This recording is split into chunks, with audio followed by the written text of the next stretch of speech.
Tidak ada cara lain untuk mengubah nasib. Untuk menuju sukses yang membawa hidup tentram atau bahagia. Bukan dengan meminta. Bukan dengan memohon. Bukan dengan mengandalkan ramalan. Termasuk mengandalkan jimat-jimat. Tetapi dengan 3 kata kunci. Kalau saya ke Jambi selalu ingat dengan A. Sekarang saya juga ingin memberikan kata kunci. Kata kunci.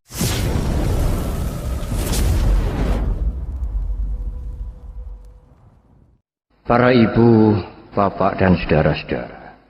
Ada 3 pandangan, 3 pendapat. Begitulah mudahnya berbicara. Yang tidak benar. Yang ditolak oleh guru agung kita, Buddha Gautama. Karena tidak benar. Yang pertama adalah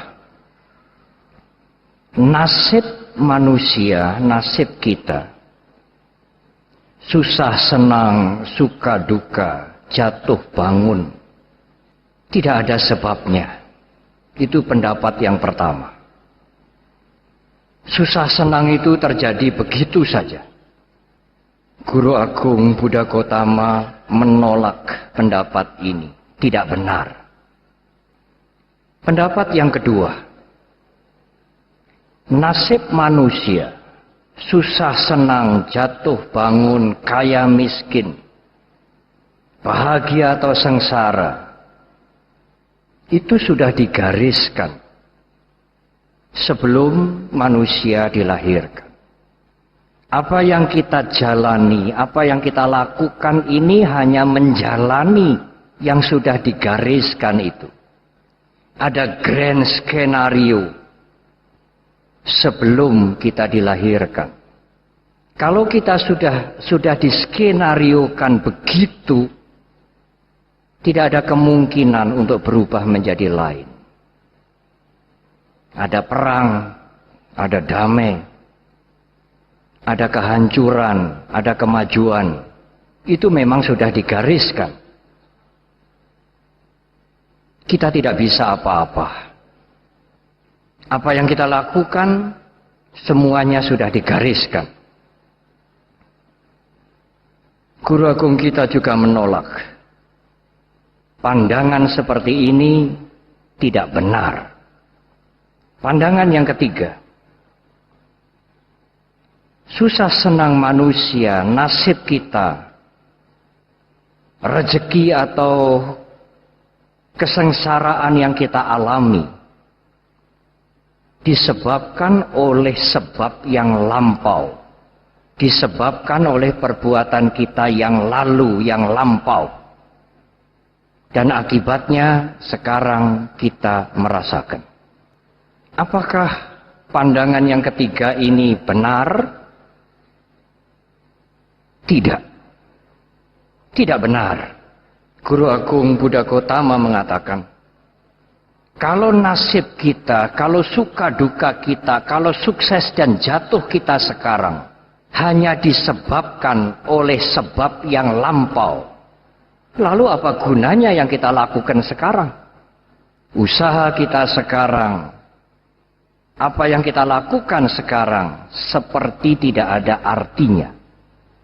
Karena semua tergantung dari yang lampau. Karena itu Buddha Gautama mengatakan tidak benar. Tidak benar semuanya dari yang lampau. Karena kalau semuanya dari yang lampau, apa yang kita lakukan sekarang tidak ada artinya. Para ibu, bapak dan saudara.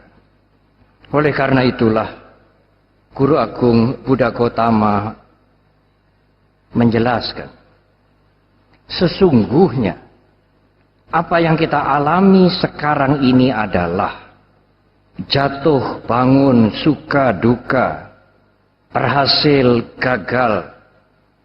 Sesungguhnya adalah akibat dari sebab-sebab perbuatan yang lampau, yang lalu, dan apa yang kita lakukan sekarang.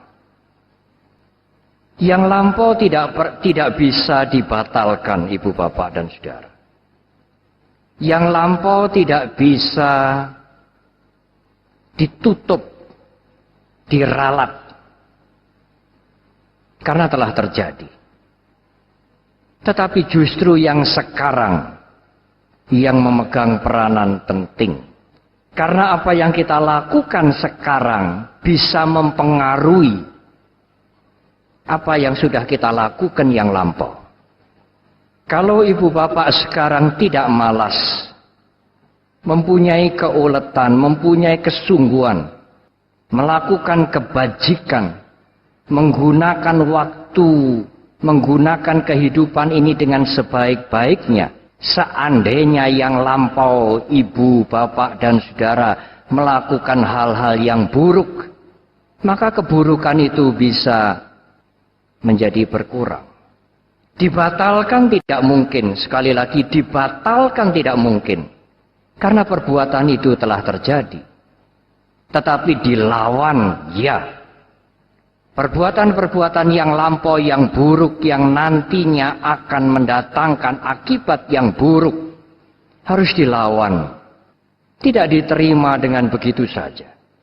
Dilawan dengan usaha keras, dengan kesungguhan, dengan kebajikan, dengan menggunakan kesempatan kehidupan ini dengan sebaik-baiknya. Apa yang kita lakukan akan melemahkan yang buruk, yang lampau, sehingga tidak membuahkan kesengsaraan sekarang. Apa yang baik yang kita lakukan sekarang akan memperkuat kebaikan yang lampau, yang pernah kita lakukan, sehingga akan menimbulkan, akan membuahkan kesuksesan dan kebahagiaan. Justru yang sekarang yang penting, saudara. Karena kita tidak bisa membatalkan yang lampau. Yang lampau bisa dipengaruhi, dihancurkan dengan usaha kita sekarang. Ibu, bapak, dan saudara. Penderitaan apapun, kesulitan apapun yang sekarang saudara alami, ada sebabnya. Dan sebab itu adalah perbuatan kita sendiri. Sebab itu tidak kekal. Oleh karena itu, tidak ada alasan bagi kita untuk pesimis. Sebab itu tidak kekal. Sebab itu ada waktunya untuk lemah. Sebab yang kita buat sendiri itu ada waktunya, ada saatnya untuk habis. Kalau kekuatannya habis, maka juga tidak memberikan kesengsaraan yang begitu hebat kepada kita. Demikian juga, kalau sebab yang membuat sengsara itu kita lawan sekarang, dengan usaha keras, dengan hati-hati, dengan sungguh-sungguh, maka sebab itu juga tidak akan efektif. Tidak akan membuahkan kesengsaraan, penderitaan, kesulitan sekarang. Oleh karena itulah, ibu bapak dan saudara, saya ingin menggarisbawahi, saya ingin menekankan, justru kehidupan sekarang yang paling penting. Kita tidak bisa meralat dengan membatalkan yang lampau. Kita bisa memperbaiki yang lampau, memperbaiki yang lampau dengan apa yang kita lakukan sekarang. Saya mempunyai cerita. Dengan cerita ini, saudara akan mendapatkan gambaran yang lebih konkret, lebih jelas. Coba perhatikan. Pada suatu saat ada seseorang yang diramal. Kurang lebih 2 tahun kemudian. Tidak lewat dari bulan Juni misalnya. Hidup saudara akan berakhir. Dan peramal ini terkenal peramal yang sangat jitu. Hampir ramalannya tidak ada yang meleset. Betapa sedihnya seseorang yang diramalkan hidupnya kurang lebih hanya tinggal 2 tahun lagi. Dan bulan Juni 2 tahun kemudian tidak akan lewat. Anda harus mengakhiri hidup Anda. Orang ini tidak percaya, ibu bapak dan saudara. Dia pergi ke peramal lain. Sampai 2 atau 3 peramal. Dan hampir semuanya meramalkan ramalan yang hampir sama. hidupnya tidak panjang lagi. Dia menjalani kehidupan sisa hidupnya itu dengan melakukan hal-hal yang baik yang dia bisa. Sebelum 2 tahun kemudian, tidak lebih dari bulan Juni, dia harus menutup mata. Waktu berjalan, saudara, bulan berganti bulan, 2 tahun sudah lewat. Dia tidak ingat lagi ramalan itu. Dan dia tidak ingin mengingat kembali. Tetapi tiba-tiba bulan Juni 2 tahun kemudian itu sudah lewat. Dia terperanjat. Oh, sekarang sudah September. Ramalan itu tidak berlaku untuk saya. Dia memang meramal tidak pernah meleset, tapi kali ini dia meleset. Orang ini mencari tukang ramal itu. Dan dia akan protes. Aku masih hidup sampai hari ini. Ramalanmu sudah lewat. Peramal itu kemudian mengatakan, nanti dulu saudara. Kamu jangan menyalahkan saya. Dasar peramal tidak pernah mau disalahkan. Nanti dulu. Nanti dulu. Cobalah kamu ingat-ingat apa yang pernah kamu lakukan selama 2 tahun itu. Sehingga kamu bisa lewat bulan Juni tahun ini. Umurmu akan lebih panjang dari apa yang kulihat sebelumnya. Kalau sebelumnya dia hanya berumur kira-kira 2 tahun lagi. Sekarang peramal itu melihat kamu akan hidup 20 tahun kemudian lagi. Dia mengingat-ingat, dia mengatakan tidak ada yang istimewa. Aku menghabiskan waktuku dengan melakukan hal-hal yang biasa. Tidak mungkin. Ada sesuatu yang istimewa. Kalau tidak ada sesuatu yang istimewa, hidupmu sudah habis. Tetapi saya melihat hidupmu masih akan bertahan 20 tahun lagi. Cerita ini pernah terjadi di zaman Guru Agung kita Buddha Gautama. Seorang anak yang diramalkan hanya hidup 7 hari. Akhirnya anak ini meninggal dalam usia 120. Akhirnya dia mengingat, tidak ada. Peramal itu mengatakan ada. Cobalah ingat lagi. Akhirnya dia teringat, oh iya, apakah ini mungkin? Suatu hari hujan turun dan baru berhenti. Saya berjalan sore-sore. Saya melihat di selokan ada air yang mengalir, pelan. Karena hujannya tidak lebat. Di tengah selokan itu saya melihat seperti bola yang hitam. Bergerak-gerak. Di tengah selokan yang agak lebar.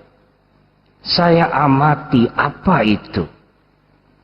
Setelah saya dekat saya melihat, oh itu gerombolan semut-semut. Dia bertahan supaya tidak hanyut pada air selokan itu. Sehingga dia menggerombol menjadi seperti bola yang hitam. Ribuan jutaan semut-semut. Saya mengambil dahan. Saya letakkan dahan itu di dekat semut. Dan ujung yang satu ke tepi selokan. Oh, semut itu lari menyelamatkan diri lewat dahan yang saya letakkan itu. Ribuan jutaan semut-semut selamat. Peramal itu mengatakan, itulah saudara, itulah kebajikan yang kamu lakukan. Kamu selamat dari bahaya yang bisa mengancam hidupmu. Kamu akan hidup 20 tahun lagi. Ibu, bapak, dan saudara. Ada orang yang mendengar uraian saya ini kemudian mengatakan, apakah semut bisa menyambung nyawa, Bante? Ibu, bapak, dan saudara. Yang menyambung nyawa bukan semut. Tetapi yang menyambung nyawa adalah kepedulian saudara pada kehidupan. Meskipun kehidupan itu kecil dan lemah. Kalau saudara peduli kepada kehidupan yang lain meskipun kecil dan lemah, itulah kebajikan. Itulah cinta kasih. Dari cinta kasih akan lahirlah etika, pengendalian diri. Tidak ingin merugikan, tidak ingin menghancurkan kehidupan yang lain. Itulah kebajikan yang sangat besar. yang memperpanjang umur orang itu 20 tahun. Jangan meremehkan kehidupan, meskipun kecil dan lemah. Menghargai kehidupan adalah kebajikan. Para ibu, bapak, dan saudara, sebelum saya membuat kesimpulan akhir, saya ingin memberikan cerita satu lagi. Perhatikan, ada dua orang bersahabat yang dilahirkan hampir bersamaan, pada hari yang sama, pada jam yang hampir sama, selisih beberapa jam, tetapi menurut perhitungan itu sio, nasibnya berbeda. Seorang beramal mengatakan, kita berikan saja nama A dan B. Engkau si A, hidupmu tidak kekurangan. Kamu bisa menjadi orang kaya. Dan nanti kamu akan mati di atas tumpukan harta-harta. Tetapi peramal ini mengatakan kepada temannya si B, kamu tidak akan menjadi kaya. Hidupmu hanya sedang-sedang saja. Cukuplah. Bagaimanapun, apapun yang kamu lakukan, tulangmu bukan tulang kaya. Kan begitu ya, saudara-saudara ya. Saudara sering mendengar begitu tuh. Kalau saya tulang biku, bukan. Lain dengan Pak Hidayat. Pak Hidayat mungkin tulangnya A. Para biku. Si A yang dikatakan akan bakal menjadi orang kaya dan mati di atas tumpukan harta ini, kemudian senang sekali. Tetapi dia tidak mau melakukan apa-apa. Kalau diminta keluarganya untuk mulai berusaha, mulai mencari pekerjaan, si A hanya mengatakan, aku akan menjadi orang kaya. Kamu tidak usah pusing dengan aku harus bekerja dan sebagainya. Tetapi dia tidak pernah mau bekerja. Hidupnya selalu menumpang di saudaranya. Kalau diusir dari saudara yang satu, dia pergi ke saudara yang lain. Kalau dicarikan pekerjaan, disuruh bekerja, dia mengatakan, tidak usah pusing. Aku pasti menjadi orang kaya nanti. Semua hutangku saya bayar. Sampai keluarganya jenuh. Tidak ada lagi keluarganya yang mau menampung dia. Dia menjadi terlunta-lunta. Dia hidup dengan mengemis. Dia tidur di tempat-tempat ibadah sampai di emper-emper, di serambi-serambi toko. Orang ingin menolong dia, memberikan pekerjaan dia. Dia mengatakan, aku akan menjadi orang kaya. Kamu jangan merendahkan aku sekarang. Aku nanti akan mati di atas tumpukan harta-harta. Ibu, bapak, dan saudara. Orang ini terus mempunyai obsesi yang seperti itu. Sebetulnya apa yang dibaca, apa yang disampaikan oleh peramal itu, dia hanya melihat sebab yang lampau. Peramal tidak bisa meramalkan apa yang akan saudara lakukan kemudian. Karena belum saudara lakukan. Sedangkan yang saudara lakukan kemudian itu amat penting. Bisa memperbaiki, bisa menghancurkan apa yang sudah saudara lakukan yang lampau. Yang lampau memang tidak bisa dibatalkan. Tetapi bisa dipengaruhi, bisa dihancurkan oleh apa yang kita lakukan sekarang. Hidupnya hanya pas-pasan. Karena diramal tidak bisa menjadi orang kaya. Hidupnya hanya sedang-sedang. Dia bekerja keras. Bekerja dengan sungguh-sungguh, menabung. Tidak boros, tidak berlagak seperti orang kaya. Si B hidupnya baik. Punya rumah. Menyekolahkan anak-anaknya dengan baik. Tidak tidur di pinggir-pinggir toko, di emper-emper toko. Seperti si A. Yang diramalkan menjadi orang kaya dan mati di atas harta. Akhirnya si A terserang penyakit hebat.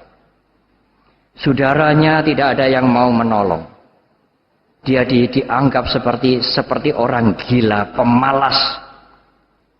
Akhirnya si A ini suatu ketika tidur di depan rumah orang pun diusir, saudara. Dia berteduh di bawah pohon. Dan di bawah pohon itu ada seperti gundukan kecil, ada seperti bukit yang baru saja dibuat. Dia bersandar di situ dengan rasa sakit dan dia mati di situ. Apakah ramalan terbukti? Ya. Dia mati di gundukan dan di bawah gundukan itu seorang pencuri perampok mengubur hasil rampokannya. Gundukan itu di dalamnya adalah harta yang dikubur oleh seorang perampok. Dia mati di atas gundukan harta sebagai seorang miskin. Karena dia tidak melakukan apa-apa dalam hidupnya sekarang. Tidak berjuang, malas. Oleh karena itulah ibu bapak dan saudara. Tidak persoalan ramalan apapun yang pernah saudara dengar. Tidak persoalan karma apapun yang pernah saudara lakukan yang lampau. Yang lampau sudah terjadi. Tidak perlu disesali. Tidak bisa dibatalkan. Sekaranglah yang penting. Berusahalah dengan sungguh-sungguh. Ibu, bapak, dan saudara. Tetapi, kalau saudara cukup kaya dan materi saudara berkelebihan, materi yang cukup dan kekayaan sering sekarang dijadikan ukuran sebagai sukses. Kalau itu dijadikan ukuran sebagai sukses, materi yang berkelebihan, kekayaan yang cukup, yang disebut sebagai sukses, belum tentu sukses membawa bahagia. Kaya dan berkelebihan materi tidak identik dengan bahagia.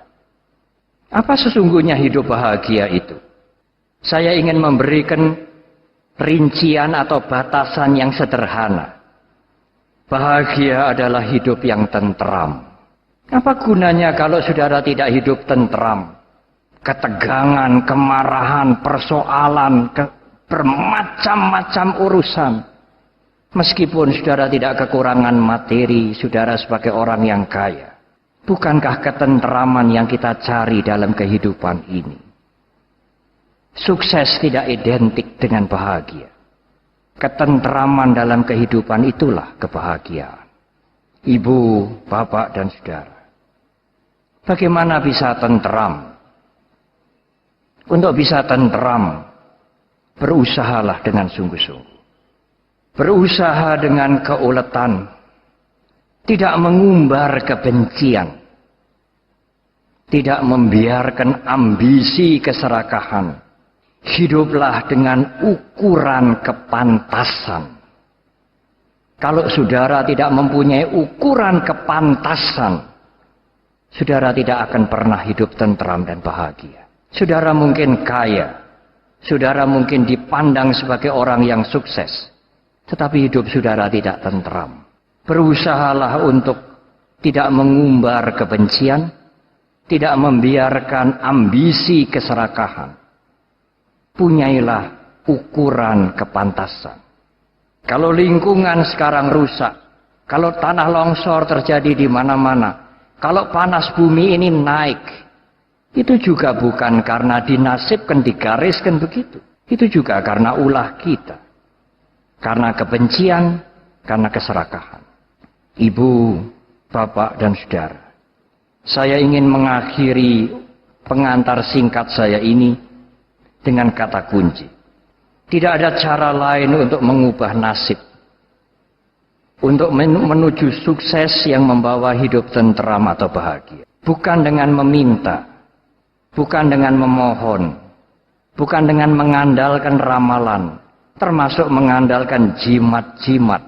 Tetapi dengan 3 kata kunci. Kalau saya ke Jambi selalu ingat dengan A. Sekarang saya juga ingin memberikan kata kunci. Kata kuncinya adalah B. Mengubah nasib tidak ada jalan lain. Dan apakah nasib bisa diubah? Iya. Nasib bisa diubah. Karena yang membuat nasib kita sendiri. Dan cara untuk mengubah itu dengan 3 kata kunci. Berusaha, berusahalah, dan terus berusaha.